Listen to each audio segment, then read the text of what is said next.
Flyover state of film was shot in front of a live studio audience.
Like exercise myself. Your audio is better, by the way.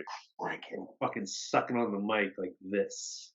Oh no! Welcome to another episode of Flyover State of Film. I got the boys here not doing any type of fellatio to the mics. Boys, it is the new year, and I'm so happy to be here. 2023. With Yeah, yourself, brother. Joe and Brian. Love y'all. Before we get into this, do we have any film resolutions for the new year? I assume, right? Any type? We were kind of talking, right? New Year's resolutions. I feel like I make lazy resolutions, right? It's like I don't want to do real things, so I make them about movies.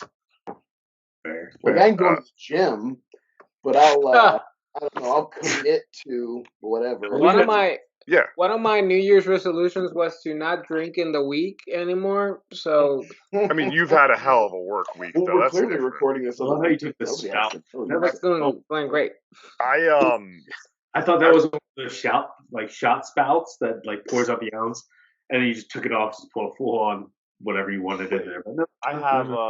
Oh, you mean one of these? Oh yeah, all right. Yeah, mine.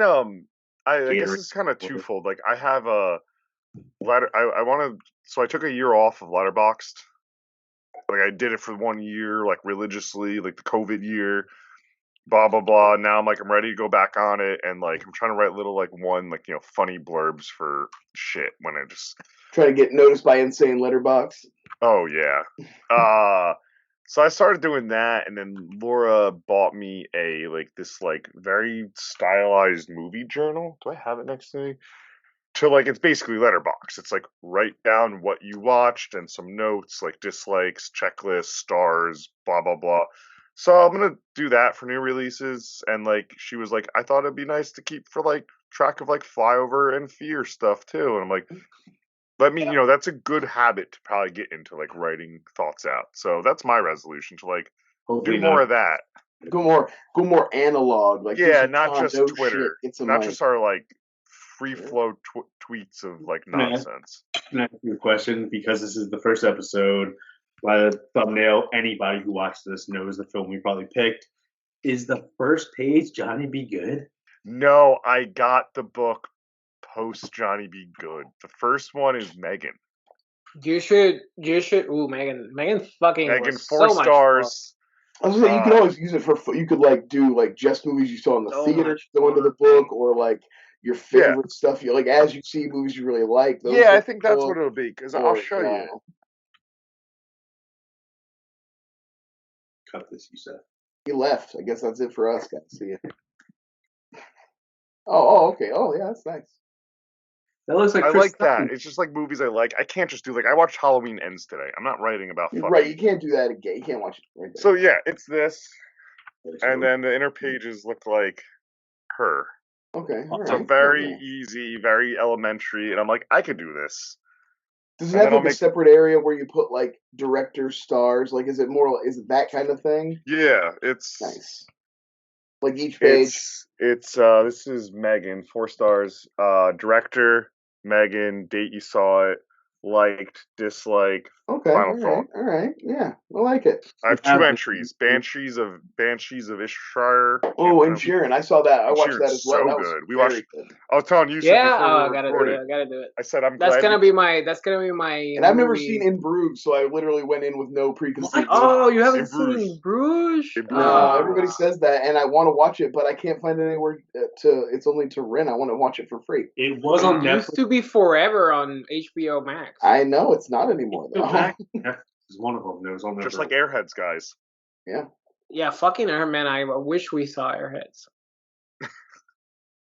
But yeah, what are anyone else have any other like resolutions? I'll say so I can stop talking. I wanna look.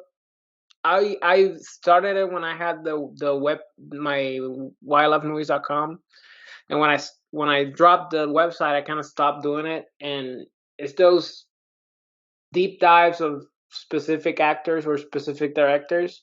So it's like I did it for Pedro Almodóvar and I did it for a few other directors, but I want to be like, oh, I want to see 5 or 6 good Humphrey Bogart movies, or I want to see 5 or 6 good whatever actors. So I used to do that a lot, and now I've been like,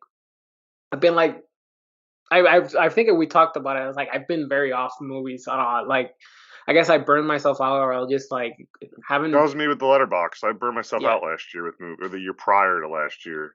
So I kind of want to. Well, the minute it starts to feel like a chore, right? Like, I got to take notes, and now I'm doing. It's like homework. It's like when the fun gets sucked out of it. And I assume, like, so let's just say, like Robert De Niro, you don't just want to do like his top 5 movies everyone knows. No, I want to exactly. Yeah, you want to do like Frankenstein. For sure. Underrated classic. No, it was Hide and Seek. Hide and Seek was that's an interesting one to go back and watch again. Hide and Seek, Showtime. What I need to see is Angel Heart. I've never seen Angel Heart. Was he Never Say a Word? Brittany Murphy also. No, that was Michael Douglas, I think. Because I was like to your point, like actually we can use Robert De Niro. I'll never tell. That trailer creeped the fuck out of me as like a 10-year-old. R.I.P. Brittany. Yeah. We could she was a good actress, man. She really had a good lane. Yeah. She carries unpopular opinion. She carries 8 Mile. Sure. I mean that's not unpopular because Eminem doesn't know how to fucking act. She also carries Just Married, so. For sure. And she's and she's fantastic in Sin City. So King of the Hill, cannot go without mentioning King of the Hill. King of the Hill. But yeah, that just to your point of Robert De Niro. The other day, my wife was like, it was Sunday. It was one of those rare Sundays that we didn't have anything planned, and she was just sleeping. And I hit play on Analyze That. I haven't seen it in a long ass time, and I was staring at Robert De Niro and realizing that when I was a kid, Robert De Niro for me was a comedy guy. It was Meet the Parents. It was Rocky and Bullwinkle. It was Analyze That and all that bullshit. Showtime. Yes, I fucking love Showtime. You said that I had the same De Niro bringing up as you did. Yeah, but then like I went back purposely and found Mean Streets and found Raging Bull and all that shit. So I want to revisit that experience of like, oh, I know that actor, but I don't really know that actor, and finding that they fuck. So see what the worst part about that is me and Brian got introduced to the good De Niro beforehand. We got the mafia. Yeah, you guys got to like watch kind of mediocre De Niro and then be like, oh shit, he really was good. Yeah, I fell into a high school. You didn't get to like experience the decline in real time. Yeah, but that's the good thing about that is they saw him before that, so there's no like, oh man, he's not gonna stop. That's true. They didn't get no disappointment. Because then we get to high school. Whatever the fuck it was when he stomps the guy's head, and we're like, man, Robbie, why? I like want to make Yusuf like a word name thing with like darts that he could just throw at, and like what it lands on, that's who he has to like dive into. Me and that would be a fantastic like Jai Courtney and Sam Worthington movies. Yes. obscure like Amazon movies and all this. We watched something recently, and it could have been anywhere from like 2012 to now. Robert De Niro was like in his bed, in a hospital bed, dying. I don't know what it was. What movie it was, but he was not like in the trailer, in the description of it. Like he wasn't even in the top like 10. When you go to Amazon, they give you the top like actors. Sure. Top 10. So I'm like, he just pops up at like a good half hour of it, just in a hospital bed. I'm like, is that De Niro? And I'm like, oh, it is. No idea what the fucking film was, but he did that for years with like Pacino, 50 Cent movies together. Like, if you're good with your resolution, mine is, we were just talking about this earlier. You put a good thing about like going to the movies when we were 13. It was a big thing. Yeah. I haven't gone to the movies other than like here and there, maybe like 1 or 2 films a year for the past 3 years. So I would, for me at least, to like amp that up. So I used to do that all the time. Again, the price on it is different from what it was when we were kids. But like matinees, picking out certain. Hell yeah, dude! Sunday mornings are the best time to go see a movie, dude. I mean, that's another low key. Go see a horror movie on a Sunday morning. Oh, it's so nice. And also, you have like a flexible schedule, right? If you have a Wednesday fucking off, nobody's gonna be in that. Oh yeah, Wednesday matinee. Like, I haven't gone to a full price movie in probably like 5 or 6 years. I only go to matinees. I don't go to fucking movie in the evening. Oh, I've been stupid. The one person that wants to go see movies with me Black Panther, which is great, but like those ones are like there's one in betweens. But like even to go see something is stupid, and I know you guys love it, and I'm just jerking off on it because that's a bad term to say. Megan. Yeah. Are you jerking off on Megan? What the fuck did you just say? I'm a young girl. Is this the thing that I'm not gonna the robot or the actress in the Megan? Cut all that out. What I'm saying is, like, I was being purposely. Is this what's gonna get you canceled? Because I'm not gonna cut it out. TJ should have said, "I'm trolling the internet about Megan purposely, but I'd like to see it." Yes, thank you, Joe. And I translate. I TJ translate. Add that in. I wanted to see Megan in the theater, but I was only going to go see it in the theater if I could see it opening weekend, so that I had a chance so much fun. To see Avatar. That's the movie, yeah, and like that's the thing. I wanted Megan to be the one that like was the first one to take a weekend away from Avatar. It got close. It did very well. TJ, you'd be so disheartened to hear that. So I've been going to the movies more with my one friend, and he lives close to Cherry Hill. So that sounds so sad, Joe. My one friend who wants to go to the movies with me. And I've been going 30 minutes out of my way to go to the fucking movies. Although it was a mistake to see fucking Avatar that far away because then I had to drive home. Yeah, long movie. So I'm saying, like, but I would have loved, as much as I shit on these films. That's where TJ's from, by the way, guys. I would have loved to have incorporated like a Megan Avatar day because that's something I would have done as a kid because I didn't give a shit. That would be good. That would be a fun time. Yeah. I would. You'd have to take like 3 breaks to smoke, and that's just all Avatar. Luckily, when I was a kid, I didn't have to do that. We just fucking had like berries or a bunch of crunch or whatever. I know this was this just banter of the resolution, and you said it today. What is, like, you guys ever do a triple feature at the movies, like, growing up, that you just, like, snuck by one and snuck I did a lot of doubles, but I don't think I ever did 3. I did 1 triple once. I said it today. It was The Final Destination, the last one they put out. The Help. It wasn't that long ago. Yeah. I did. I couldn't remember Hangover all of them. 2. I can tell you what. I couldn't remember a little bit. My dad and mom will be like, we have a bunch of diligent stuff to do. Fuck. So we're gonna drop the kids at the mall. There's a theater at the mall, and just go nuts. And I probably saw 3 or 4 movies, and they would pick us up. Yeah, we had a low Cineplex we could walk to, so like it had the A through F, and then like whatever the letter is after F through so and so. Don't ask me about fucking letters. I didn't. G. Anyway, because you don't know the letter G because you're not a G, my dude. But I know what I mean. He is a ginger. Yeah, I don't know if I saw. Damn. Because 3 movies is Double tough. Kill. What I did do is if I went in, which I definitely did this one day, we went in and saw Deep Blue Sea at like 10 a.m. Walked out Deep Blue Sea. I think we walked over and watched like some type of comedy that's out the time, maybe in Austin Powers 2 or something like that. And then because Deep Blue Sea, we couldn't stop talking about that during whatever movie we were seeing. Back like the next feature, Deep Blue Sea, again. Went back and saw Deep Blue Sea again. That's excellent. So like that's like the most like movies I've done is like rewatching the same film twice. Sure, it's so easy. That rules, actually. Like 10:20 to like 12:40 films, you just like walk out, just walk right into another one, and it wasn't assigned seats back in the day, which is great. No, you could just walk in. Topic. Wait. Sorry. Who's got the first topic? Is it you? The Ant-Man trailer or MODOK? Time out. Yeah, I mean, fine. Topic. I didn't see MODOK in the trailer. I saw MODOK as a robot now. He's not a cool guy with a weird big face. He's a robot. Cool. So let's go with the Brian or Yusuf here. Yeah, I was gonna say, it doesn't matter. It's TJ's show, which means it's a free for all. It's Brian. Yeah, Brian, all right. Brian, take over. You're totally original.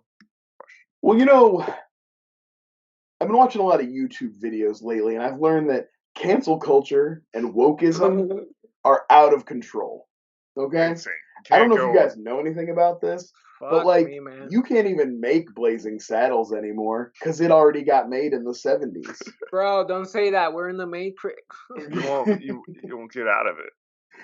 But in all seriousness, because that's so stupid and a sentiment that morons talk about all the time, I was wondering, are there any movies or movie premises that legitimately cannot be made anymore because of wokeism or PC run amok? And as Brian's saying, for you anyone have 5 fingers. What are they for? Well, sorry, Joe. Finish your topic. I would just say, for anyone actually listening, we all, on the surface level, agree you can make fucking anything, and there's no such thing as like fully getting canceled. It's just consequences. You can make jokes about any topic if your joke is funny. Yeah. So my pick is the hot chick, and it's not about the fact that it's kind of weird to put a man in a woman's body because it kind of borders on transgender topics or what is a man, what is a woman, gender norms and all that shit. And it's not even the fact that it's a grown-ass man inside of a high school setting, which is also kind of weird. Sure, there's because he is there, absolutely. It's because what? He's a bad guy in the film. Like he's a thief. He's a legitimate bad person. Yeah, and he I don't know what he did with that body. I don't want to speculate. Jessica, it's me. Yes. Yeah, and she shows him his dick, to a minor, which is another issue. Yes. So it's not about. You wouldn't be waving around to your friends if you had never had one.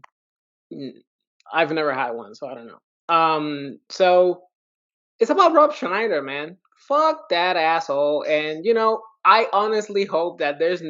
I know that many of the topics is because you can't. Rob Schneider can't carry a vehicle anymore. You just joked that question. You can still do all the hacky bullshit that's in the hot chick. You can't make a Rob Schneider movie anymore. No. You can make all the Asian jokes that Rob Schneider made. You just cast someone else. Just cast Shane Gillis, and we're good. No, but this is like, I'm so fucking tired of Rob Schneider pivoting. He's never been that guy, and he's acting like he is that guy. And the only reason that he's no longer that guy is because of woke culture. Yeah, it's really annoying. Yeah. And he's lamenting the loss of a persona he never had. You're a side character in this story. You had barely in it.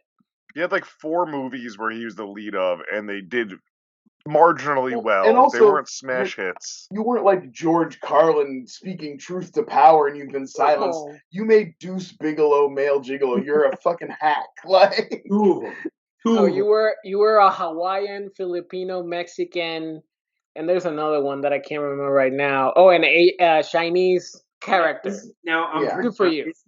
I know this isn't fucking. No, he's not anything of what I mentioned. He's not. I thought he was like He is something, but not all those cultures that I mentioned. Right, he has He's like some Islander. sort of, but he's one of those. It's like that thing of like, well, I have a little bit of, I'm partially POC, so that gives me free range to make fun of any culture. We're all one and the same, so I can just spread it around. Yeah, that's my pick. He stinks. I mean, Hot Chick. I like Hot Chick. That's a funny movie. I'm gonna just add the low brand. Jessica. But again, I feel like you can make this, and you can do it in a certain way. Like, I haven't seen Megan, but if you did this movie in the way that Megan was kind of set up, because this movie kind of based itself on having an AI genie, which everybody has an issue with, which stars somebody that we're going to be talking about later in this podcast. But Weird Science is one of those ones that, like, they did the movie in the 80s, they did the TV show in the 90s / like late, maybe early 2000, if it even made it that far. I don't think it did, maybe like 96, 98. But like, say, because obviously, if you don't fucking know Weird Science is, two geeks in high school somehow construct a way to make an AI genie. Yeah, genie, robot, whatever the hell they contrive out of it. Some kind of sentient being they create. Life. Yeah, like it's a fun concept. It's like having a. I didn't really think it held up very well. I think actually John Hughes is a little more hit and miss than people give it. It doesn't hold up at all. No, it doesn't hold up at all. It's a fun concept. Yeah, I hadn't really watched it. And then we did it for the bunker back in the day. And it's weird. I think that is maybe a movie you can make. You just really tweak a few things. But I'm saying, like, you did it like Megan. Like, so they make this AI and they realize it's using it for sexual favors to make girls jealous, and then it turns on them. And like, I'm sure it's been done sci-fi fucking like type of way before. It's called Lars and the Real Girl. Oh yeah, there you go. Never saw it or her kind of like that. Or that just breaks his fucking heart. I didn't really see that. I saw one. Her is so good. I'm fucking with you, TJ. Go on with your thought. Well, I'm just saying, like, if they did it like some way to where like you kind of go into like a Weird Science like Today film where you're like, oh, they're gonna do the same thing with the sexual favors and this, that, and the third, but then she flips on them and then kind of turns on the geeks that constructed her or made her what the fuck they want to, because. Saying they made her. To be fair, that's literally the only aspect of the movie that kind of holds up. That she is like, I'm not gonna touch you guys. Yeah, that's literally the only aspect that. Like she's watchable. But she does though. She has sex with. Don't they get in the shower? I think in a shower. Oh yeah. Wakes up in her underwear in the morning. They let her know, like, you fell asleep halfway through my gymnastics routine, and I had to wake you up. Like, they definitely insinuate that they fucked. Yeah, not a good. She's. A robot. He's also a 16-year-old kid. Again, back with that type of shit. But yeah, we can touch that on Johnny Be Good later. We can touch upon that, but later. I mean, who's next? I'll go. Yeah. I think that I'm also gonna take what I thought was the most obvious of low-hanging fruits. That I can't believe anybody's already said. Soul Man. It's Soul Man, exactly. Oh, really? You can't make Soul Man anymore. Diet pills, baby. Well, does that fall? Now, I can ask you this. Sorry. Is Tropic Thunder, is that something to where it was made at the right time? Because you can even do that now. I think and I have this. I've had this discussion when talking about Tropic different episodes that get pulled on shows that feature blackface. Because I do think there are some that really say something about that are using blackface to like actually make a comment and say something. Yep. And I think that's what's going on with Tropic Thunder. Whereas there's a real vibe in Soul Man of like this real kind of conservative-y, like, well, affirmative action is actually only a thing to steal away spots from the rightful white people who should have them. So he's actually right to paint up himself black and take that affirmative action spot back. Wait. Can we hit pause real quick? Joe, what's your pick? You don't have to go into deep with it. What's your pick? Don't be a menace while drinking your juice. Okay, cool. Central. Brian, the one that actually goes with you is Joanna Man. 100%. You cannot do Joanna Man. I've never seen Joanna Man. That's my. It's a man pretending to be a woman so he can succeed in the WNBA. Okay, yeah, absolutely, same type of vibe. I was going to say, but I think because guys, Orlando Jones. I think you can still do white chicks. Though. I do think you can still do white chicks. Yeah, you can do white chicks the other day as like background, like getting ready. Like I was like, oh, just threw White Chicks on. It was on HBO. It's like some jokes don't land, but it's still fucking hysterical. Like I laugh at that movie. that's actually I've what. never, Wait, I've never seen the that. nostalgia holds up for me on that movie. That's what inspired this question. This question from Brian actually was White Chicks, ironically. Soul Man, the fucking diet pill thing is the craziest part of that. They're getting him black from taking tanning pills, which I don't think even are a real thing. Yeah, I don't think that's a thing. But they say it in the movie. Yeah. But I think that's how they get around the idea that he's just like Al Jolsoning up with like some shoe polish or whatever. Crazy about like the stuff around it is today you could rent it. Like you go on Amazon or Vudu and we could rent that movie and purchase it, and like I'm all for like make everything available. Right, it should exist. I'm not saying it shouldn't exist. They just shouldn't do it again. It's one of those things that I think is crazy that you could do that movie, but we can't fucking go out and rent Airheads. That's a different reason. I know. It's not because Airheads is offensive. I don't. Or no, man, because Dan Aykroyd fucked with the Matrix. Okay, I'm sorry, he's talking about aliens. He's talking about things that he shouldn't be talking about. So the Matrix pulled him out. I take that back. It is crazy that I could go fucking rent Soul Man, but I can't watch an episode of It's Always Sunny. That's true. I do agree with that. That like it should be available to buy, but any streaming service that pulled blackface episodes of shows, but allows you to have watch Soul Man. That's right. Yeah, critical. That's what I mean. It's just performative wokeism. Oh yeah. I mean, I hate to strike at them from the left, but it's true. Yeah. So they did this. I think they did this on purpose. So obviously, a pick that you could have done, which I don't know if you could do today, unless you did how they did in the sequel. Weekend at Bernie's, Playing with a Dead Corpse. Yes. But the second one adds a voodoo aspect to it, which makes it like magical. And you could do that. Probably do that now, but it's like I'm thinking about that aging. I don't know why C. Thomas Howell when you brought that up, I thought of him, but I was thinking of the kid from fucking Pretty in Pink, I believe is the main character in Weekend at Bernie's. Either way, like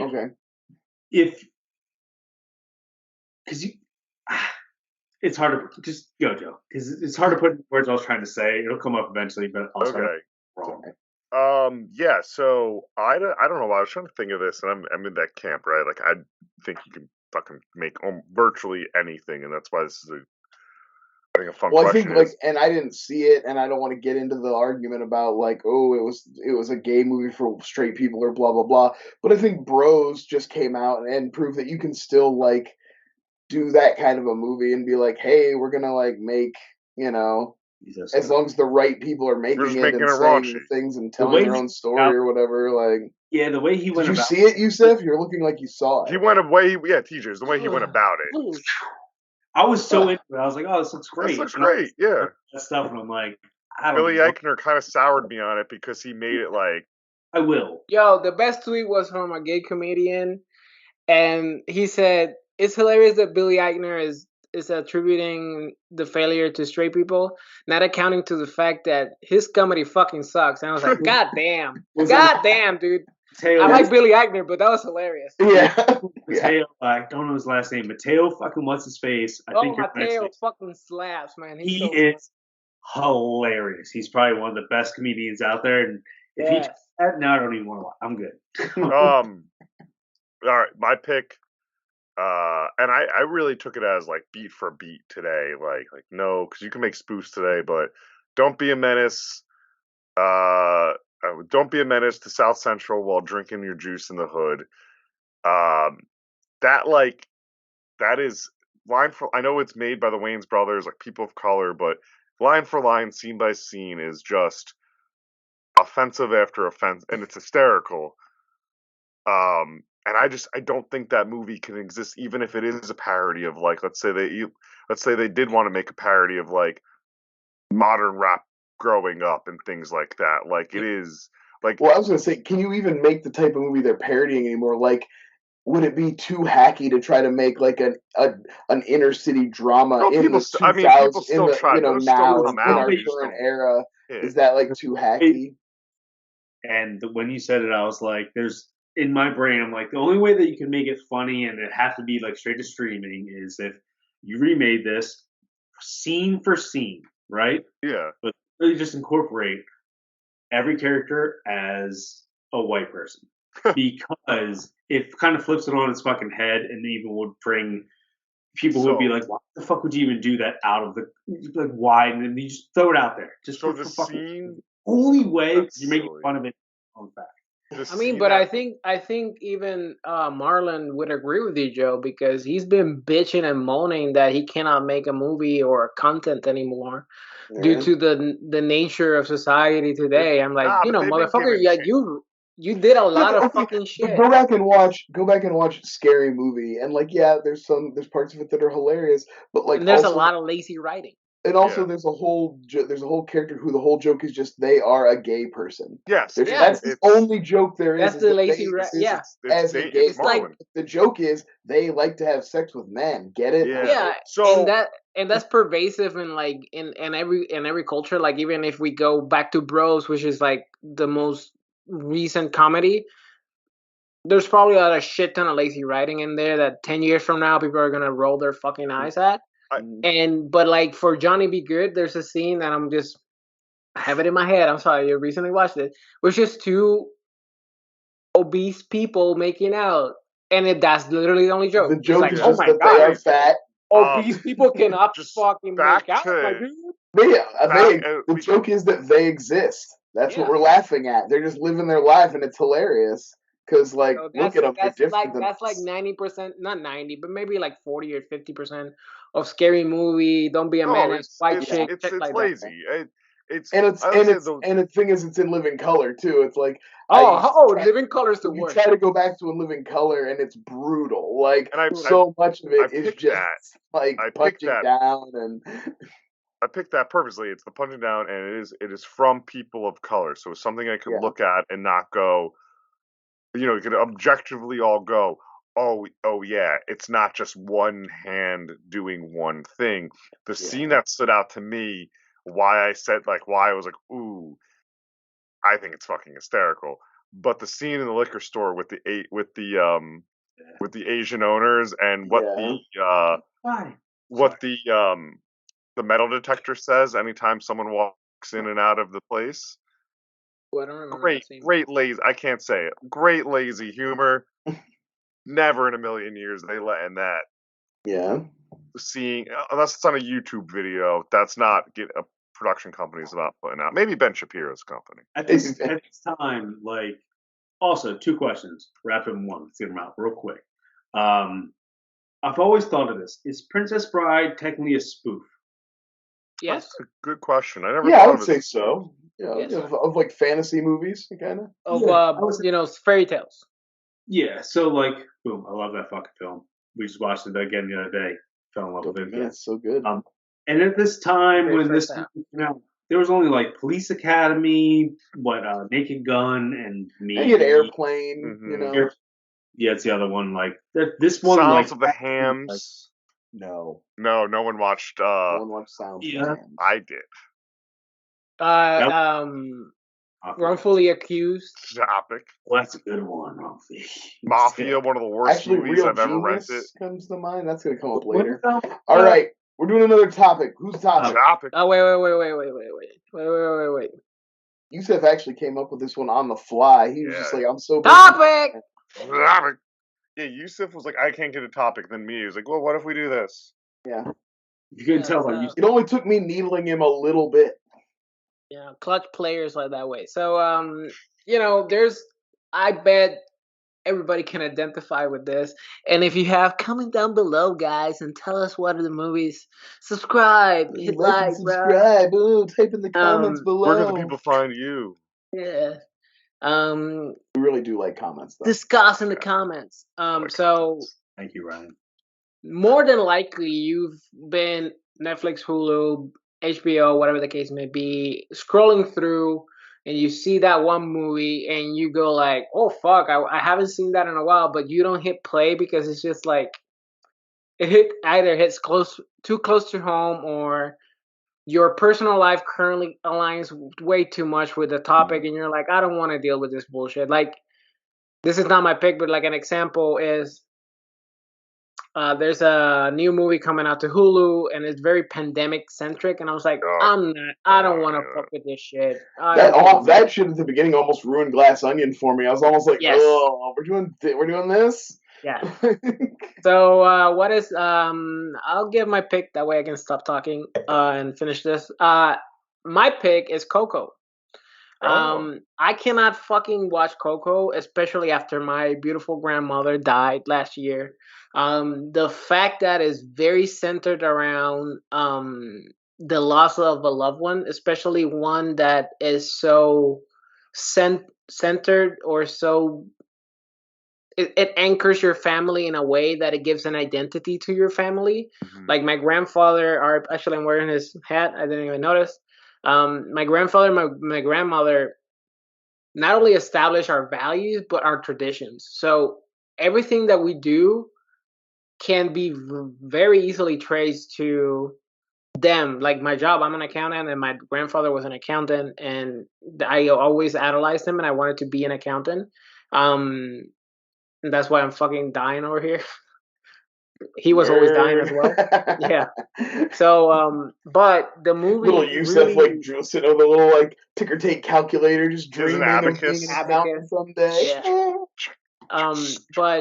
Yeah. But that movie really centers around the idea of a family's identity potentially being lost due to them not remembering a loved one, a relative. And that type of like heavy messaging really pulls me away from like hitting play. And the movie is beautiful, super well made. The music is great. The visuals are fantastic. As somebody who almost feels nothing for anyone, I can cry at the end of Coco. Yeah, it's fantastic. Like, when that old lady fucking look, my fucking arms, my hair is just turning out. When that old lady goes like, "Papa," it's like, oh, fuck you. Yeah. Fuck you. They hit it pretty hard. They do. Yeah, so and she's a real life woman, and she died the other day, so that's also fucking an extra drop on the sad bucket. But yeah, so I cannot fucking watch Coco, and I think I cannot watch Moana, even though it's not as centered around the grandmother. The beginning is very grandmother heavy. Those are some good ones too. Those are some of the best animated movies of the last decade. Yes, I agree. But yeah, so how about you guys? Whoever wants to take it away. No. Tap out. Everybody tap out. Just tap out. Let's move on to the next one. Don't follow. Don't try to follow you. You should have went last. Yeah, I would say like I thought I had a heavy pick, but not that. Okay, so we can go to SNL Draft. So no movie really ever like. I don't know. I'm never like, oh, I can't watch it because of like a theme or a topic. It's very rare and far and few, and usually it's more of something that's like, oh, that's disturbing. Like I didn't sit well, like an Antichrist, or like, or like a rape movie, like a single. What was that one? The Left Turn, or like House Down the Hill. Last House on the Left, or like Martyrs. Promising Young Woman, like all of those, I was like one and done. Promising Young Woman sucks. That's what only reason I wouldn't see it. But it's saying things like that are like more of like what, but that's not where my pick goes. My pick goes more of like Yusuf was saying, and it's like not the movie, it's like what I'm attaching a person to the movie and more of a memory. So the movie itself, if I didn't have anything attached, I think it would be easy to watch. Goodnight Mommy, the original. The Swedish one. I mean that movie is super like dark and intense, but why I can't is it was the last time I had seen my friend's dad, who I also grew up with, passed. Oh no. So I very remember like, he wasn't doing well, but I went over to watch a movie with my friend, and I was like, let's watch a horror movie. We put on Goodnight Mommy, and it actually a story that makes me laugh though. Because his dad like comes in and like he's not doing well, but he's moving around. He's like, "What are you guys watching?" And we're kind of like, "Oh, we're paying attention." And I do have words with his dad, like he tells me something very like personal and deep, and I won't share here. But then like, there's a scene that's not sexual, but if you're just walking in, like she's like naked, and he goes, "Whoa, there's tits." with his dad, like just like passing, like being fine. I was That's like, you know what that's what makes a moment like that is the dichotomy of like you had a sentimental moment, but then you also get that little punch of like yeah, tits. and it Tits, was baby. hysterical. It was who It's he like the man was. had thoughts, but he also loved tits, and that's what makes Well, a good man. that is what he was She's like, yeah, boobs, gross. yeah, he Ew. was a breast sale. He was implant salesman too. So like, Oh, but wow. What's I'll up? I've passed that movie before, and I like that movie, like a Halloween season. I mean, it's not a horror, it's a psychological horror. I know they just remade it, but I'm always like, no, I'm good. I have that memory. I just share with you guys, and a little more. I mean, I can't. Yeah. I'm good. I don't need to watch this. This is like lives in that living room when I watched it. Finish, boys. Nice. Congratulations, Yusuf. We can get 75% of his attention. Ooh, I wish I had champagne right here to just saber off for him. It's actually going. I'll like this is Yeah, go lighten it up. I mean, I don't have any like. There's plenty of movies that I've watched that I liked that I won't watch again that are either like just kind of like long epics or like classics that I thought Yeah. were good, but like don't really drive me to like come back to them and things like that. But I was trying to think of like a type of movie that just like rubs me the wrong way that I try to avoid if I can tell what it's gonna be from a distance, or if I've seen it once, I definitely won't be coming back to it. And there's a couple, there's two, and they kind of go together. Um, I'm real wary of the fatherhood redemption movie of like a guy who's a piece of shit who does one single act that also actually benefits him, and then he like is all of a sudden forgiven and all's well that ends well and everybody's happy. And then on and kind of like vibed in with that is the divorce like reconciliation movie where at the end a divorced couple gets back together because that's such a I rare thing. hate And I think that. it's kind of like I hate that. a terrible message to send to actual divorce. That is one of the nice. That's one of the best. One of those the most progressive things about the Santa Claus Yeah, is that they just stay divorced. He doesn't try yeah. to get. They don't I try thought to. Mrs. Doubtfire was one that did Yeah, that too. That was like, because I remember around that time, like Liar Liar comes out and it ends with them like, oh, maybe they're gonna get together again. You know, it's and they like, They're do. kissing in there. You wish. He's like, no, I, you're gonna have sex with my mom tonight, right? I feel bad for Carrie. Carrie Elways in that movie is like with Chris. Not Chris Pine. Who's the other? James Marsden. You're thinking of He's James James Marsden. Marsden in every Yeah, role. Like, he was hey getting cucked champ, back in the day. hey champ, and he's just a nice guy who's banging a Right. hot mom. He like wants to probably take them to a better life and like a Yeah, better, you know what I mean? makes He's probably getting a sweet new job or whatever. makes more money. Like clearly, like it's the same thing in the. I know this is off tangent and everything, but it's the same thing in the Christmas story with Neil. I'm like Neil's just a goof. Like He's he's a a much decent better for his guy. He's mother. kind of an overeducated, like waspy guy, Yeah, but he's not a bad dude. But yeah, those kind of that pisses me off. But definitely like I don't know. I'm all for. You can tell your dad, your father son story. Goddamn, every fucking movie's practically a father son story. Like every third Yep. movie, that's like the core concept.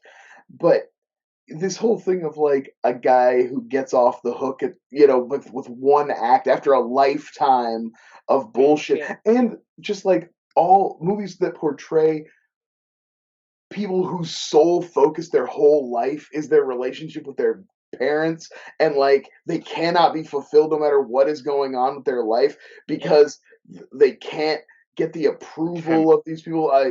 Kajillionaire was an incredible movie for this. If you guys haven't seen Kajillionaire with oh shit Evan Rachel Wood and Richard Jenkins, it's really great. But there's just this element, I just get so sick of that. I'm like, oh yeah, because like there's nothing else going on in your life. You got to definitely reconnect with this piece of shit who like made your childhood awful. Definitely a big important thing to make sure that you like get to make them feel better before they die or whatever. It's just like I don't know. It's very annoying to me. no. Can I ask a question? I never thought about it. So one of my favorite Christmas watches is Jack Frost, but the thing with that is for the bad reasons of that I think it's Sure. hysterical. But the fact of that is that dad, because that's one of those movies, does nothing wrong to deserve any of that arc. Like he's not a terrible father. He's just trying to, you know, Yeah. chase his dream, but he's still like there for his kid. He just misses a hockey game, and his big Yeah. thing is it's one of those ones I'm like, wait, Where is it? He needed some. There needs to be some bigger fucking thing than just. Yeah, I'm not as familiar with Jack Frost, so I would have to. But that's how it's like. I don't know. They do that. That's like we've talked about that before. The overworked dad thing in movies, like Hook. It's like, oh no, I'm sorry that I had to do this business thing that like puts a roof over our head and keeps everybody fed. And like, I'm sorry I missed your little league game. That sucks. I mean, I know, but like this, this is how everything like the reason you can play little league. This is why. Like, I don't know what to say about this. There's one thing I need to see in these films about like dads missing the kid's game. Is the kid good? Like, is he? Yeah. Well, that's the thing. That's the Did thing. my Jack dad Frost. need to be there every time I took third place in a swim race? No. The kid's not bad at hockey. No, Jack until Frost. there's a J shot, he's not that good. But he's not that bad either. And he like stands up to the bullies. Yeah, is he gonna get a scholarship and not make the dad pay for college? Yeah, because he's just a shitty musician. He's not good enough to make the team in D2. All right, enough of this sad shit. It's time for my pick. We're not doing this sad shit anymore. What we're gonna do is talk about divorce and cheating on your husband. Fucking watch Unfaithful. As much as I want to see Diane Lane, but that's just hours of Diane Lane just fucking bear it all. Great. Chill, man. That movie fucked me up again. My and Thomas Crown affair was.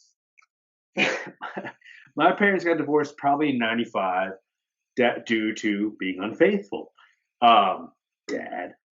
So when this fucking movie came out, like maybe 2000, maybe I was a freshman or sophomore in high school.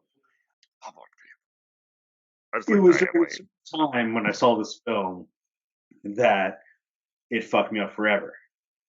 And I because you understood your dad finally, and you were like, you realized he was a victim. Fucking wish, dude. If my mom would have capped Homegirl who did the whole thing, I would have been like, go ahead, mama. But like, I felt so bad for Richard Gere because my man was French. He's a Halle Berry's ex-husband, right? What? Yeah. Right? I believe. Mm-hmm. Yeah, I think he's so. Also a piece of shit, I believe, too. Richard Gere's an actor I've never felt bad for, just because he always seems like he has something going on. Like he has a kid in a cage at his house. Yeah. Let me say something. Diane Lane, boobs, top 10, good shit. Diane Lane, it's unexpected, like great boobs. Diane Lane. Zack Snyder would have added that in the cut. Boy, I was just gonna say, Diane Lane's beauty knows no bounds. Where like he gave her gray hair, they gave her gray hair in Superman, and I'm like, you're still Diane Lane. She's still Diane Lane there. You're only like 55 here. You're doing it. You're always gonna do it. But that movie, that's one of those movies where like I'm watching with a group of people, we're all hanging out, like it's like one of my first like high school nights, having a drink with everybody, and someone's like, "Let's watch Unfaithful." That's a weird one. And I'm just like, hey bros, let's all get horned together. Oh, give me a blanket. Who's got this? Everybody knows. TJ, that's a good pick though. That hits like just right time and place. I mean, I feel like everybody hit legit feelings. Yeah, no, I think TJ, that's a really because like I have no connection. Literally, I have no connection to Unfaithful other than Diane Lane's boobs. I just got upset when he got caught because they found the body in the dump and they found the snow globe he fucking killed him with, which is tight as hell. That's a great little weapon to kill him with. Check out Unfaithful if you haven't, people. I've only seen him once and I remember it all. So yeah, I don't really. I remember the boobs. Topic. Oh, hey, this one's coming straight from Joe. It's like, do you remember Swordfish? No, you don't. You just remember Halle Berry's boobs. That movie sucked. But that scene changed my life because I've had a crush on Halle Berry since fucking Flintstones. Oh, love her in the Flintstones. All right, so I was more of a Last Boy Scout guy. So my topic is I stole a topic from another movie podcast and I thought it was neat. So we're gonna do a little SNL Draft. We're gonna build our perfect SNL movie, and we're just gonna kind of just round robin. We're each gonna do two. Well, we're gonna first go. Maybe I didn't understand this. We're building a movie with these people now. We're just picking the best of each. We're just picking the best of it. Right. But I thought we were gonna build. I thought it was building towards a No, just I pick thought the we were best just of each picking category. like a draft of all the things we talked about, and then the movie was like the best SNL movie. We're Oh, drafting okay. that We can just too. do it. Let's just pick the best of each category. We could do it for that way. So we'll do 2 and 2. We'll do male, female. Then next person goes. Then when that's done, we'll do guest host. Then and the SNL movie. And then if we feel there's time, we'll all throw like just a sketch in there for. Oh, and real quick, I wanted to say I think that a really great thing about this draft is that we all like inherently knew we're not doing musical guests because the musical guest is the worst part of SNL. It's the worst part of any comedy show. I remember getting so mad when the Chappelle Show was on because it was only like a 22-minute show anyway, and then 6 minutes of it would be some musical guest at the end. I was like, wow, this episode had 3 sketches in it. Cool. It was like all as a kid. That was like all that. They'd put a musical guest on and be like, well, I guess it's time to go to bed. Yeah, I guess the show's over. Bye. And the thing with SNL that cracks me up is the level of musical guest is never anywhere near the level of host. Like anybody can get and be the musical guest on SNL. Like you barely have to be famous to be the musical guest on SNL. Like anyway, fuck musical guests. Anyway, on to the draft. All right, there's no good order. Brian, why don't we start with you? You sound like you have some thoughts. Well, I came up with SNL. I mean, we all did. Everybody's got their favorite SNL cast. It's the one that was popular when you were 15, and everybody knows that that's the best cast. When I was thinking about male cast members, I was thinking about versatility. You want somebody who's hilarious, who does impressions, who can be dramatic if you need them to, and there's really only one, Phil Hartman. Fuck! I had him on He's the number 1 draft pick for sure. Oh man, that's my bad. So are we doing rounds? Are we doing females now too? Do a female too, just to do a female, yeah. get this little movie. Again, thinking of somebody who's well-rounded. This is somebody though who was not appreciated in her time, but has gone on to prove she's one of the icons of comedy. So I'm going to take Julia Louis-Dreyfus. Oh. Yeah. Fair enough. Not on my list. Good. All right. Good. I picked Bobby Lee. Who's That's next? Mad TV. Yeah, let's go TJ. TJ. Yeah, it's a better show. Oof. All right, TJ, give us At a real least male and female. Like at least say Mr. Show or something. If I had to pick a male, anybody, I mean, I guess I'll just take Will Ferrell, number 2. You know what I mean? Yeah. So, I can give you girl too. Molly Shannon. Nice. Damn. 1, 2. You're not gonna expand? duo. Strong duo. No, I don't really watch SNL, so I'm not going to waste you guys' time. Fair enough. Yusuf? I wanted to combo Will Ferrell and my female pick, and my female pick is gonna be You can take my No, you're good. I'll take Eddie Murphy because Eddie Murphy was a fucking beast in SNL and was a beast for a while in movies. So I think he's one of the strongest members and comedians to come out of that weird fucking cult. Sorry, I dropped my mic. And he legit saved SNL for a while too. And his fucking James Brown sketch, I don't know why, it's the stupidest sketch ever made, but still makes me laugh to this day. Say that about a lot of Murphy sketches. Yeah, and the Mr. Rogers, but in the hood. Even hilarious. last night, I didn't watch the Globes, but I saw the clips. Eddie Murphy comes in and like gets that award and still fucking just kills it with his one line of the 3 ways to make it in Hollywood, and it was like, and keep your name out of Will Smith's wife's mouth was a great fucking joke to do on an award stage. It was like don't pay your pay your taxes. I think go back and watch his gummy bear. It was like pay your taxes, I'm gummy, mind your bitch. own business, and keep Will Smith's wife's name out of your fucking mouth. And he was accepting like a humanitarian award. Eddie still has it. So with my first pick, Eddie Murphy was fucking strong. So I can go with an underdog. I could have gone Anna Gasteyer, could have gone Tina Fey, I could have gone Amy Poehler, I could have gone Molly Shannon. All fucking love them. But even Sherry O'Terry, I could have picked her. I had Terry. I mean, like, she's But the one fucking female cast member that pound for pound, made me laugh the most. Rachel Dratch. Oh yeah. Oh, Fucking Rachel Dratch is amazing. a King Kong among women She's in got the cast. She's got a face for comedy, that's for sure. She is fucking hilarious. Debbie Downer. Her in the hot tub with Will Ferrell. That's kind of why I wanted to pair them up. Then Like, I would say their make also out. her and Jimmy Fallon as like the Boston kids. Her the and couple, Jimmy the high Fallon school as kids. Boston. Not a great movie. Not a good movie. Like not a great movie. I was watching Sisters a couple weeks ago. I like Sisters. Yeah, it's good. It's not bad. And her. Rachel Dratch is like you haven't seen her in a while. Also, by the time you see that, it reminds me all of like her shit popping up on 30 Rock. Just kills me of Yes, that's what every I'm gonna line. say.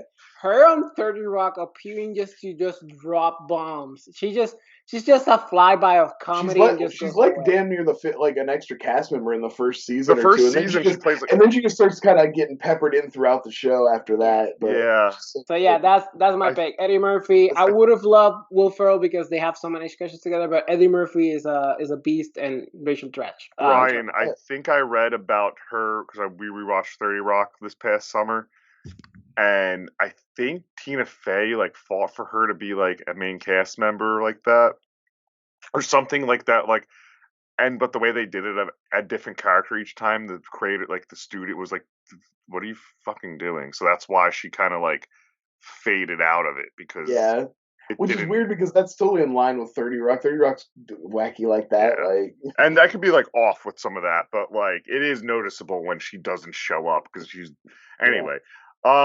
My picks, you kind of are. TJ and Brian both said a few of them, so I'm going on fourth picks.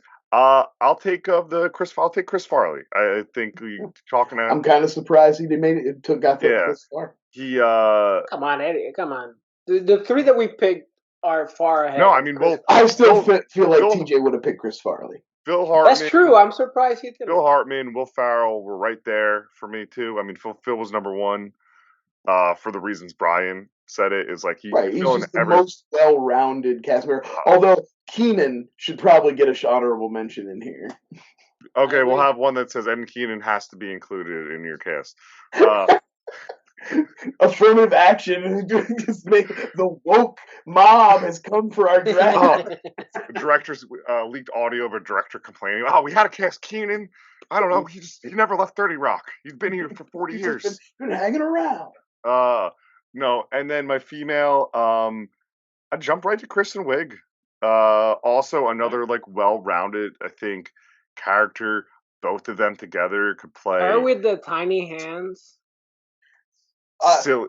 The one I was just talking to my wife about this. The sketch where they did a couple of them where she's like the hot girl and all the guys are, but she's real gross and weird. And everything she does is real creepy and like that always cracked me up. There's always like whoever the male guest host was always like freaking out about her. Like she could be in a sketch with like that, literally that the Chris Farley, Adam Sandler of the fries. Give me the fry. Yeah. Like she could be in that sketch too. Oh yeah, of that scene. They really tried. No hate, no shade, no tea. They really try to make Kate McKinnon the new Kristen Wiig, and she fucking fell so short of Don't get me started on Kate McKinnon, because great on SNL, never translated to the movies. She was okay in SNL, if I'm being honest. No, I wasn't like, I'm never a huge Kate McKinnon fan. Again, I think they were trying to lean too hard on her in that era. But they lean in too much. She has one speed and it's over the top, and that doesn't translate into like, I don't know. I just never clicked, and clearly didn't click for audiences because they put her in a bunch of shit for us to be like, ooh, yeah, no, you like this, right? Actually, weirdly enough, despite the where she fit the best was the character they gave her to be in Ghostbusters, because she was like, hey, be fucking as weird as you want to be. But there were all of them, and it was annoying. All right.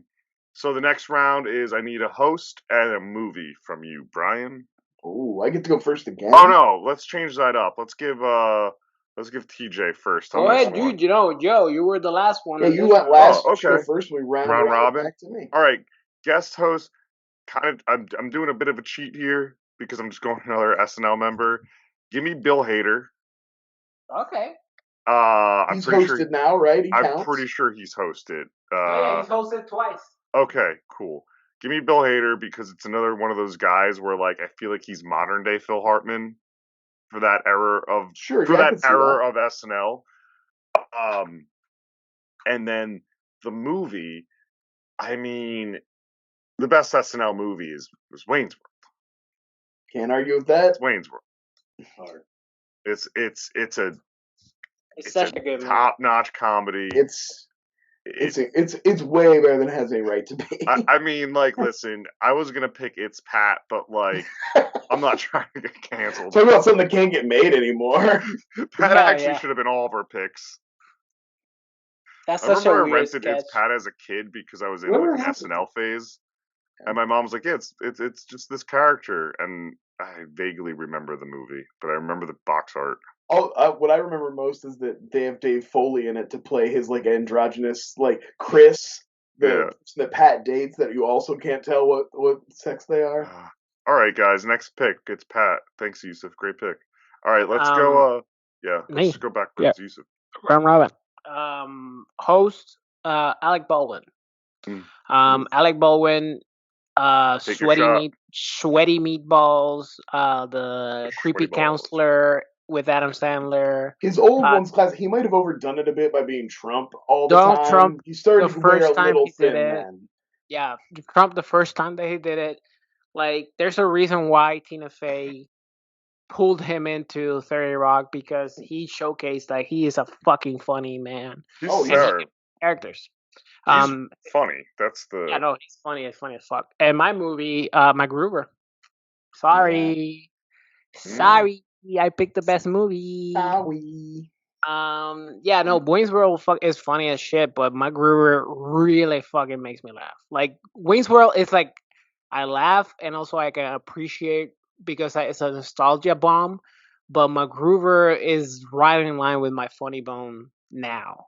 And it really makes me laugh. Like, just the setup of building the team and killing everybody. I know what he's doing. I've seen it 10 times. Every time that it happens, fucking. It's just over his shoulder, and he's giving that whole speech, and they packed it with these two hands. It's fucking hilarious. And then the way it's Tug, you okay?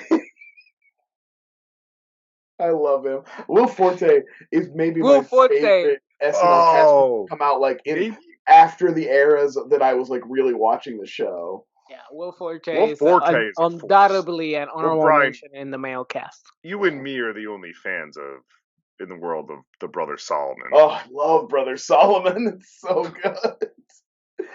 TJ, like Brother Solomon in a movie. I mean, shout out to the king. I believe that. Who I'd pick out of like old SNL cast members as the host, and then a movie I would make from that. My first two picks and the host. I did that, so I'm just gonna do that now. So TJ really he was on assignment. He was doing do it. That's kind of where I thought the question was going, and we just pivoted. So I picked David Spade as the host because I think David Spade is also one of the most underrated cast members of all time. Even though he's straight man, it's a good straight man. Yeah, I would have good loved on SNL. My whole thing is I would love seeing Dickie Roberts too. With like Will Ferrell and Molly Shannon as his mom and dad who he finds, but his kid that he has is actually an amazing, like, who's the kid who was in the room and like everyone Jacob Tremblay. His kid was actually like a really great actor who shouldn't be in a sitcom but actually should be in like Hollywood dramas, and he's funny. That was my whole thing. I was gonna go with it. If I had to pick like an SNL in your brain. I don't know if it's an SNL movie. Tommy Boy? That counts. No, it's not a sketch. No, it has to be based on a sketch. Yeah. The ladies' man. I can give you like Coneheads, Blues Brothers. Go ahead. I have Night of the Roseberry. VHS too. My dad stole from Suncoast Video. Shout out them. R.I.P. Suncoast Video. Superstar. It's underrated.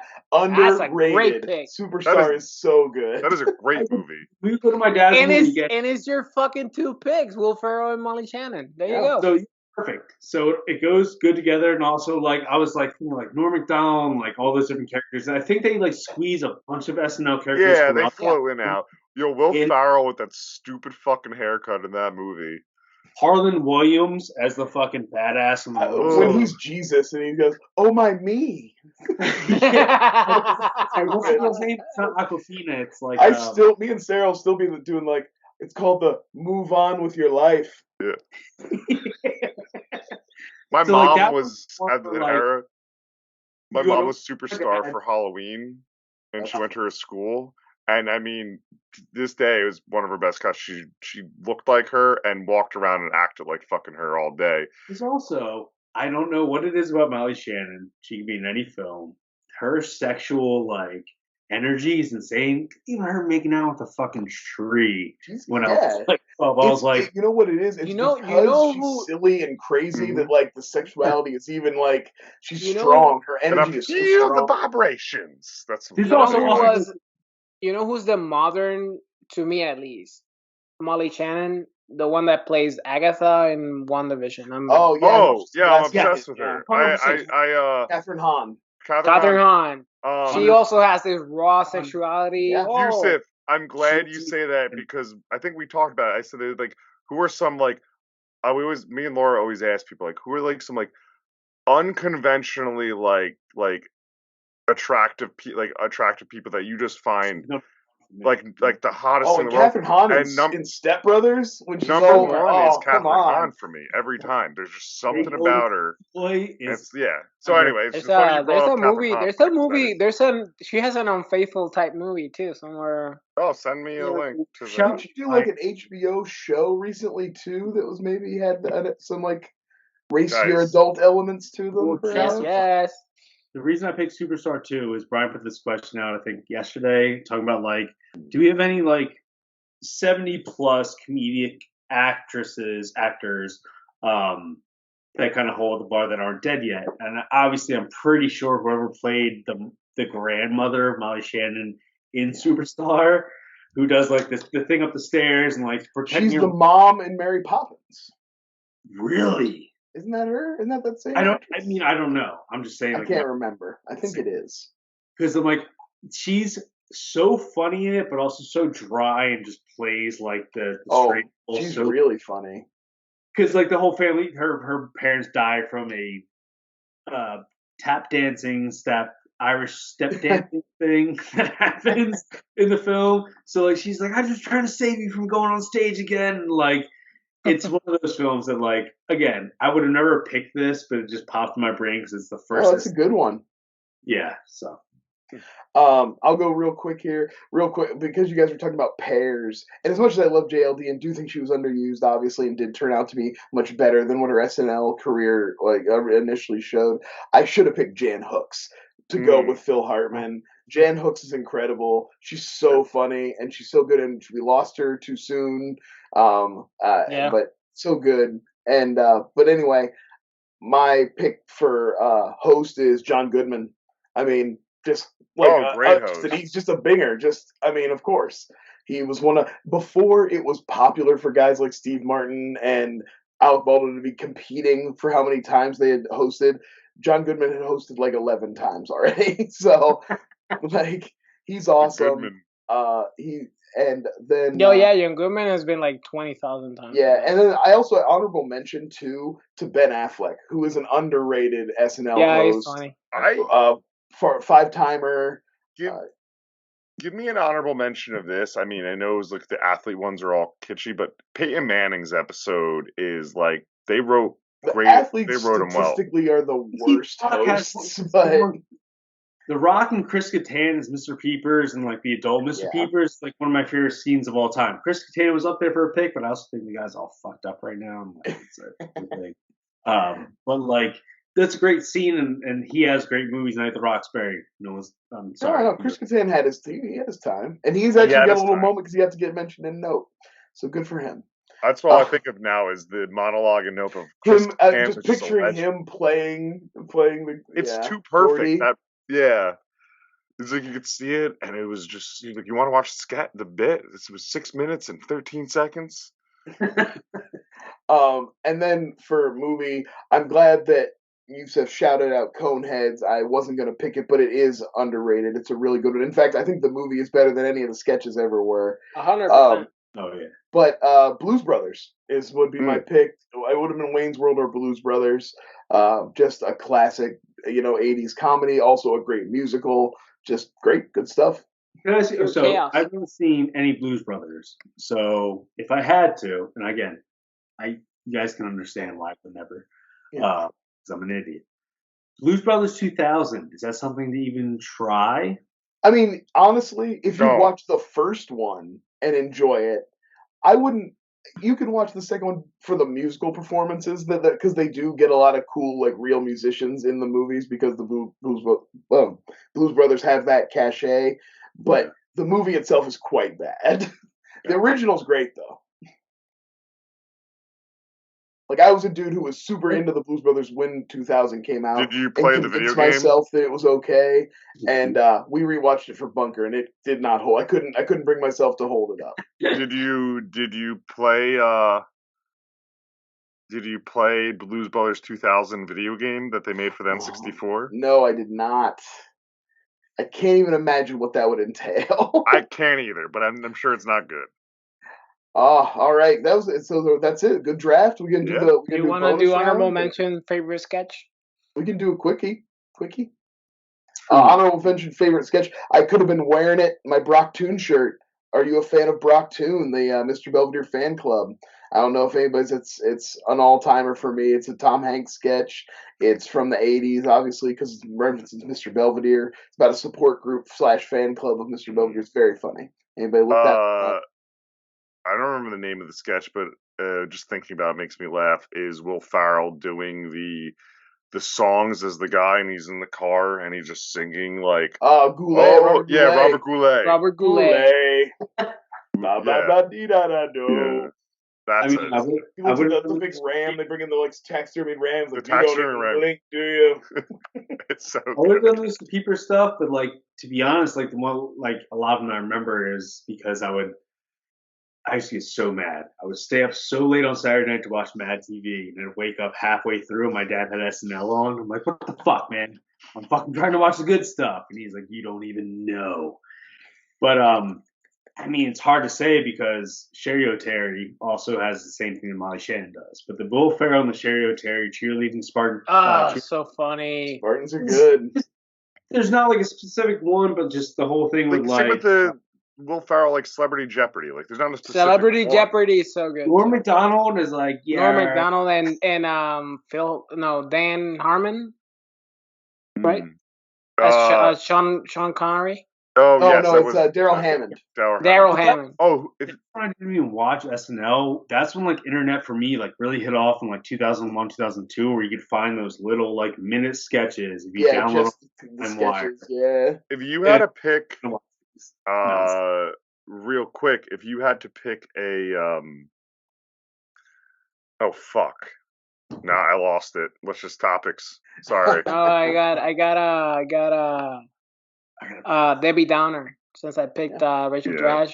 Debbie Downer's hilarious and also underrated, and I think it's the most that I've ever laughed in my life. Is Ryan Gosling's Papyrus sketch, where he is obsessed with the fact that Avatar, the movie, that sketch made me laugh out loud because I forgot they used papyrus as the subtitles, and I literally went. He's fucking obsessed with the fact that Avatar used the graphic designer selected Avatar the word and selected papyrus as the font, and that's all he did as a graphic designer. He's and he's ruining his entire life over that fact. And the wife is let it go. And he's the way that sketch got shared around this, I was in college when that was out. The studio, the studio, we must have watched it 5 times. Of did you see this? It's brilliant. And to this day, I saw Way of Water, and I shit you not, I let that the minute papyrus pops up on screen. Comes up. It's the subtitles too. How ridiculous is that? Johnny be good, baby. Explain yourself, TJ. Or 121. I gotta piss real quick, boys. I'll piss too while you. All right, fine. I'll piss. I'm not gonna piss. I haven't left this office since 3. Way down in Louisiana, across the New Orleans, they're back up in the woods among the evergreens. We had a little cabin made of earth and wood. Lived a country boy named Johnny Be Good. That's for you. That's for you, Yusef. For when you're editing. Enjoy it. I don't know, Brian. Maybe my kids will like it. Maybe a little new. Maybe a little too new for you. Maybe a little too much for me right now. Yeah. Maybe your kids will like it.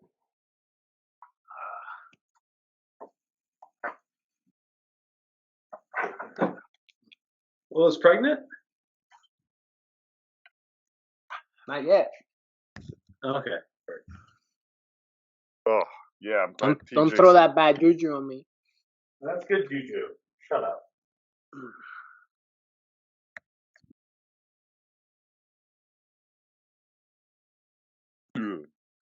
All right, let's get into some Johnny pedophilia. All right, so TJ, explain yourself.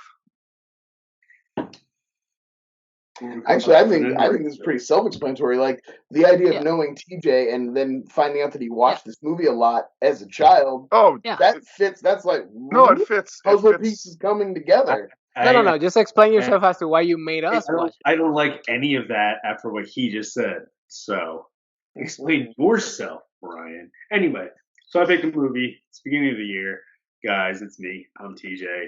I love Anthony Michael Hall. I might have got ahead of myself, and I tried to change the film until I showed Joe the poster, and he told me, no, we got to watch this film. So we did. We watched Johnny Be Good, starring Anthony Michael Hall, Uma Thurman, and Robert Downey Jr. You really say starring Uma Thurman? I mean, sure. Okay. I understand. We got to see young Uma Thurman feet, though. I was gonna say the biggest thing of this is you absolutely know why Quentin Tarantino knew to cast Uma Thurman a few years later, because he gets a nice foot in the face. I was thinking she was too young. She didn't even quite look like Uma Thurman yet. I was like, oh, she's like almost Uma Thurman in this. God rest my father. There were 2 movies when I was growing up playing football that you thought I had to know before I got into like the scene of high school football. There was one, The Program, which you guys might eventually watch at some point in time over this podcast. Sure. And this was the second one. Not Rudy, not Remember the Titans. I love the idea that TJ's dad was like, well, because he's going to be a star, he needs to know how to navigate the world of recruiting. He's 5'7". That's the most important thing my son's going to need to know. Yeah. He's going to have to know how to... Man. Yeah. And mind you, at this time, I looked like Anthony Michael Hall in The Breakfast Club, or even 16 Candles, which is the worst part about it. In this movie, you finally get him in puberty. He is a star quarterback, punter, running back, wide receiver, kicker. He's everything. Complete athlete that you would see in any type of film. And he's being recruited. The White Hope. I believe it's in East Texas or one of those sides of Texas. I think it's East Texas. Where it starts off all throughout. I don't think it's Texas because like they really make a big fucking deal about being like Texas. I mean, traveling to Texas, how different it is. I feel like he's in like California or something. Like maybe Indiana. I don't know. I think we're gonna get to the bottom of this. Indiana. No, just keep moving. Please do. And I should know this because I picked the film, but I've only seen this movie maybe like 7 times, so that's not even a lot. That's 7 times too many. Man. It's too much. So I put the boys through it, and obviously they have other thoughts. So even before is this first time watch for the rest of us? Nobody else had ever seen this. What the fuck would I watch this movie? Why would I actively watch? You never know what you might have experienced in Puerto Rico. There is your one channel with your bunny ears brought in. There's an FAAG bomb in 30 seconds into the movie. I'm surprised that Trumpers haven't unironically like spread this like opening monologue. Like they're like, oh fuck Russia and America and you're a winner. And I was like, by the way, the state is supposed to be nondescript. We have a name of a high school, but no, yeah. Okay, so here's my thing with this movie, all right? I'm watching that opening scene, and it's like really over the top speech, and you got Paul Gleason, and he's being a little silly, and then they're like, and then they punch the guy like punches the glass jar at the end, and I was like, oh, okay, so this is gonna be kind of like a slapsticky comedy, like a real genius, like That's what I thought. it's gonna, which is what it should have been, but they never pull the trigger on that. It's like it's kind of set in reality, but then it's until it's not. And there's so much going on. Like you can really see the bones of a movie that would have worked here. Um, like they don't tell you enough about Johnny to make him likable, to make you care what he chooses. Nobody is an actual character in this movie. Right. And they don't lean into the thing of like each person wanting to go to a different school. Like that plot point is kind of muddled. There's like some ideas that could have made for a pretty decent movie here, and none of them are fleshed out. And the only thing is, like, the guy from his, like, the state college is like, well, if you want an education, you gotta come here. And and I think it's too telegraphed that he's always going to go to state. I don't think they ever make it like it ever feels like a question that he's going to pick one of these other schools. Like I said, I want to drop two fun facts about this movie. One, Roger Ebert said that they should be trialed, essentially, for a crime. That people are looking for ways to escape the world, and that a lot of good movies would have benefited from being greenlit, but this piece of shit, I'm just paraphrasing, obviously, this piece of shit was made. So Roger Ebert, shout out to him. Awesome. And that this movie felt like a wet dream of some. Actually, I have another fun fact after this. It was written by a wet dream of somebody that dreamed that they were good at football, and they were like, if I was good at football, this is how it would have been. The recruitment would have gone. Yeah. This is how they would have like fucking sought after me and threw every fucking woman and money after me. So it felt that way. And the last cherry on the top, this movie is written by the guys that wrote all of the Revenge of the Nurse movies. So no surprise there. Did anybody in your research, Yusef, did you see anything about, was this originally an R-rated comedy and then they cut it down? Because 100% a bone comedy. I was for sure that was the case until there are actual boobs near the end. Because at every opportunity, there's a point where the cheerleaders are about to flash their boobs and they cut away. There's like little things that you could tell they like cut the sex out. And I guess it was because they could only get away with the one scene at the end, maybe. But it really felt like a boner comedy that got cut down. And maybe that's why it also feels so incomplete. Give my dad a little credit. He was trying to scare me away. Never would have got a college scholarship. Never would have even been in the names of mention. But he was trying to scare me away from like the drugs, the boobs, the sex, the whole fucking nine things. It was like, let's show him this movie, because when it first came out, it was originally rated R. Yeah, it was supposed to be like one of those things, like a guy who was up to like, his family's like a big part of it. His best friends, who's the goofball Robert Downey Jr., who does the whole like TJ's producer on the movie. Was Robert Downey Jr. supposed to be gay in this movie? I don't know. I don't know why Robert Downey Jr. is supposed to be like at all. Quirky. Yeah, so like outside of him being a mountain of red flags, like fair. I don't know what he's supposed to be. Because I think if you read like I think it's the 80s version of gay. He's supposed to be like, he's just quirky and offbeat. Well, I felt like it was one of those things where he was coded he's gay, but they're never going to say it. No, especially in the 80s, especially when they dropped that in the fucking first 30 seconds, like you just said. But like, I think on the back of the VHS, it was like, Johnny is like a star, all-American, so-and-so, and he gets wrapped up in like drugs and sex and alcohol, trying to find his way through college. And then you watch it, and like you get him walking down the street in the Deion Sanders fucking outfit, and you're like, and none of that that would be interesting if he actually did dabble in that. But what happens is like he's kind of slightly presented with some of that stuff, and he goes, oh. And then it's just like over. It's just on to the next. Yeah, scene. And he's always like trying to be reacts to it, and then goes home. Like he's always trying to be faithful to his girlfriend. So there's no big conflict. No, there's no conflict. You never feel like he's not gonna pick the state college. You never feel like there's any chance of that. Like him dressed like and they don't lean into the part about everybody pulling him in different directions enough to make that feel like a plot point at No, all. he just It's kind of almost like a bangs- casting thing where everybody has a He almost reason just- they want him to go somewhere, but nobody's really forcing him. He almost bangs like the hottest older lady that's not Jennifer Tilly in the movie, and then is like, nah, but he's not saying no because of girlfriend. He's just scared at that moment. Yeah. Let me ask you guys one question. Can I disagree with her being hot? I'm just That's putting fair. it out there. Fair. There's a lot of That's girls fair. like Roadhouse. She's 80s hot. She's 80s hot. Roadhouse, I'm like, I'm good on that. I have 3 I questions. watched this like 2 weeks ago, guys. My memory's a little foggy. Okay.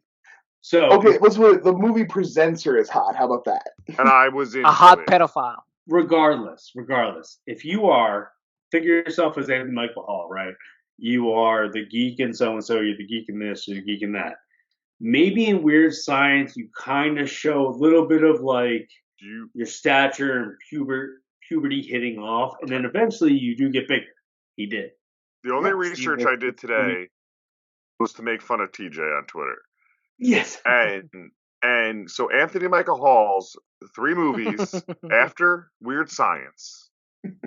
To the year or 2 after Weird Science. You should include Weird Science in this. A movie called Out of Bounds should be part of this list. It's also 1986.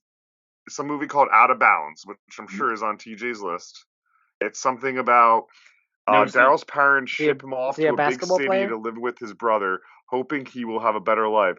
After a baggage mix-up at the airport, Daryl finds himself in possession of a drug cachet, which the drug dealer wants back. If you don't think I'm gonna find that movie, I'm gonna find that. Oh, I want you to. But Brian, it sounds great. Finish your list. So just finish my. I won't read each description because we've seen the other 2. The next movie after that is 1988. So he takes 2 years off. Johnny B. Good.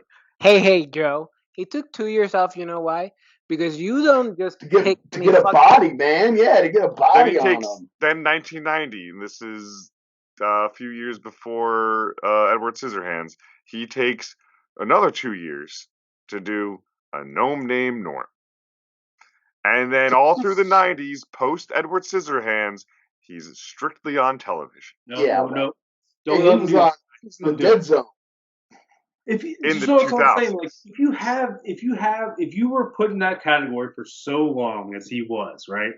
And you had the opportunity, someone comes to you and like, hey, you're gonna play the star quarterback in this fucking stupid movie where you're gonna go to college. The Out of Bounds thing also, I don't know if it's sport. Is Out of Bounds a sports movie? Yeah, basketball. Hey man, in this movie you're gonna be dressed as a pimp, and you're gonna stand in the middle of the living room. And you're gonna look at your grandfather straight in the eyes, and you're gonna ask, "Isn't this what you wanted from me, Grandpa?" And you're like, "Fuck, I gotta make this movie. This is the movie that I gotta make." No, like I said, I feel like Anthony Michael Hall, there might have been a script of bones of a movie that he did like here. Like, I can kind of see it peeking through. I just don't think it ever translates or makes it to screen. Dude, there is a sequence that we haven't touched upon, which is the father of Uma Thurman. That is always just like... Why does the father of Uma Thurman hate him so much? Everybody in town loves him. You never see him be anything but a great guy. But he's always he's a scumbag. ACAP. But he decides, I'm gonna protect my daughter, and I'm gonna play football He's supposed to hook up with his daughter. That's the only reason why. What the fuck was the plan behind this fucking bullshit? Yeah, that felt like a scene that was improv too. Like all the action, like the choreography of like the game, the actual ball game, all felt very like. And who the fuck was that? Michael Hall will tell us what that game was very No, but who was that random ass character that never appeared again? That was like, yo, you take this dude that we had in the back of the car. The joke was he was a fat guy. Yeah, exactly. He was good at football because he's a big fat guy. My whole thing with this is also like the Hot Chick has a really bad fat joke in it too. Why are we not blaming Uma Thurman? First of all, he did not want to kiss. No. Introducing Uma Thurman, and her first line is, "I'm having fun fucking the 12-year-olds." You know. Okay. Well, now. Hi, Uma Thurman. Welcome to Hollywood. Thank you for being here. And Anthony Michael Hall responds, "Hey, they're gonna be woman in a blink of the eye." Essentially. Yeah. It's like he defends the 12-year-olds. Okay. Topic. I guess Anthony Michael Hall is a big topic. Let's change it. It's I like TJ. See, here's the thing, TJ. I love your picks because it makes us face reality and watch this stuff. I just need you guys to know I haven't watched this movie. No, I like it. I like that you picked I it. watched it 7 times a long time ago. Didn't pick up anything. All right, maybe this is too much of a scene because I think I finished it like 20 minutes ago. Dude, I finished in the first 10 minutes. What are you talking about? Boners. It was maybe you can blame Tubi's or the fact that I had to split it in 2 days, but that was the longest 100 hour and 20 minutes of my life. It was a long one, sure. So there's a scene where he's like in California, right? And the steroids and and that guy pisses for us, blah blah blah. And there's a moment where there's 2 black dudes that get off a tanning bed and then just stare at the camera, and that creepy doctor just like. Is the joke that they were in the tanning bed so long that they turned black? Is that the joke there? Was that that's the joke, guys. It's absolutely the joke. Oh. So that's why the creepy doctor just went away, because he's like, "Oh, I fucked up. They're black now." This director never worked. Never. No, supposedly he did one movie. So we got out there walking out like 6'4". Also, movies you guys will probably never ever watch again. Shout out to the other category that we were talking about before. I am so sorry. Again, I don't want you to apologize because it's fucking great that this is picked. Dude, like, this gives me the confidence to pick anything I ever want on this show. That's true. Yeah, nobody ever feels bad about it. One day we're gonna watch Biodome.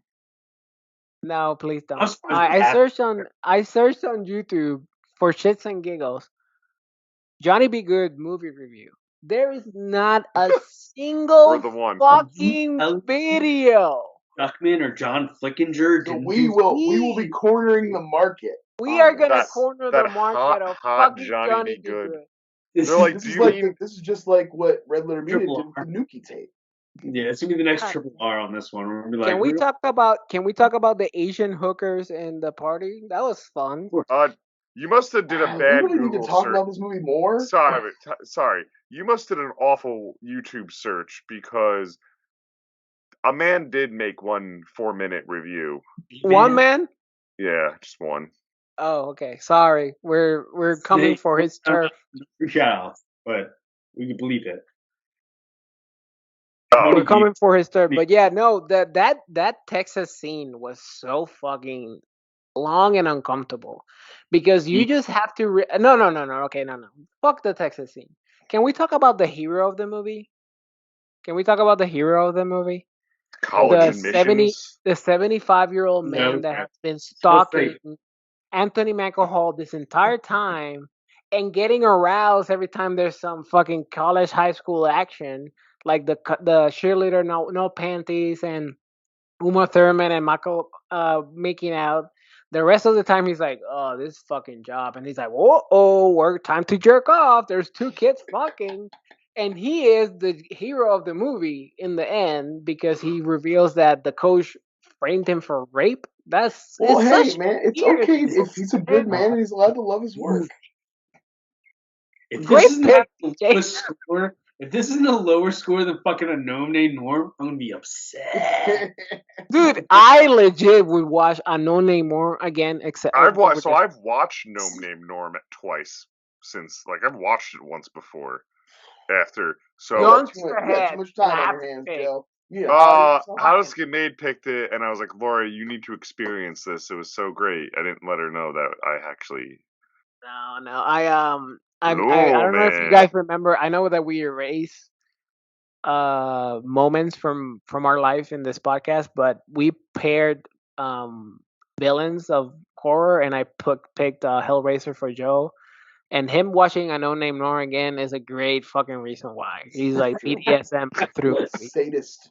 Masochist. Fucking sadist. Alright, let's rate this bitch. Let's go into the ratings. I guess I should start this off, right? Because it's my fault, and I'm so sorry. So I'm going to start the bar super fucking low. I love football. I love playing football in high school. Never would have been a star ever, no matter what my parents told me. But I love Anthony Michael Hall in the worst way, like the worst way. That's why I picked this movie. This movie is a hard 1.8. Oh wow, that's very low. Chains on his neck, walking down the street, and his brother, who has the dopest fucking BMX bike I've seen on film in a long time since. I think the kid who plays fucking Because the Story, good, can't think of his name. Peter Bell in the BMX fucking movie that he did a while back. Rad? Yes. No, he wasn't in Rad. He was in something else with the BMX. Yo. All right. So my pick, just my pick, rating. Yeah, it's a 1.2, 1.3. Broke dicks.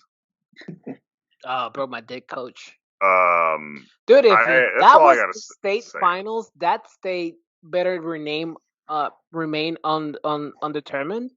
because that was the shittiest state finals. I think this putting this under 2 or ranking this under 2 or 3 is like you're pretend. This is not anywhere close to the worst thing we've watched. This is not like it's bad. This is like passively offensive. But I love him. And there's like a structure here that you could make a movie with. It's a first draft. This is like it's barely a first 2.75. But it's boring. You guys are being performatively like. No, it was very bad, Brian. It doesn't even deserve that. It's not even worth that energy. But it's very bad. It's boring. Like, what badly made, offensive. At least Norm was like interesting. Oh, Brian is saying that people did. It was so hard to make it.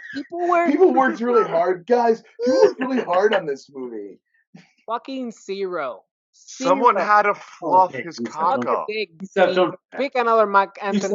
Yusef, don't do that. Don't give Zero. You can't do that. That's wrong. Zero. All right. We'll pick next. All right, Yusef, you're picking next. I thought did I just get skipped? It's not my pick. No, anymore? Brian. I'm sorry, Brian. You pick next. I don't pick. 5 years into this, I don't know our order. I put zero that way.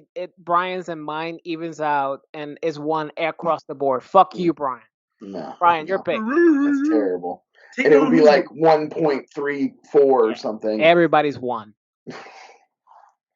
The idea, I mean, honestly, I'm just happy that now Drowning Mona won't be like the lowest rated movie anymore. I still think you're being a little performatively harsh here. All right. Anyway, co-star Anthony Michael. It's my pick. I'm not going to do a game this time. We'll just do a quick pick. I was going to ask you guys, it's the 11th. We're recording. I don't know when this will go up. Is it too late to do a New Year's movie now? Do we got to wait around again? You pick whatever you want, babes. You pick whatever you want, man. Nobody's watching. Because somebody mentioned that Strange Days is on HBO Max now. That's a good one. Let's do it. I've never seen it. Strange Days? Yes. Yeah. I've seen it. I would love to do Strange Days. Catherine Bigelow, Strange Days, about the turn of this a late 90s kind of sci-fi noir crime movie about the millennium, or the turn of the century. Perfect. Right. Let's do it.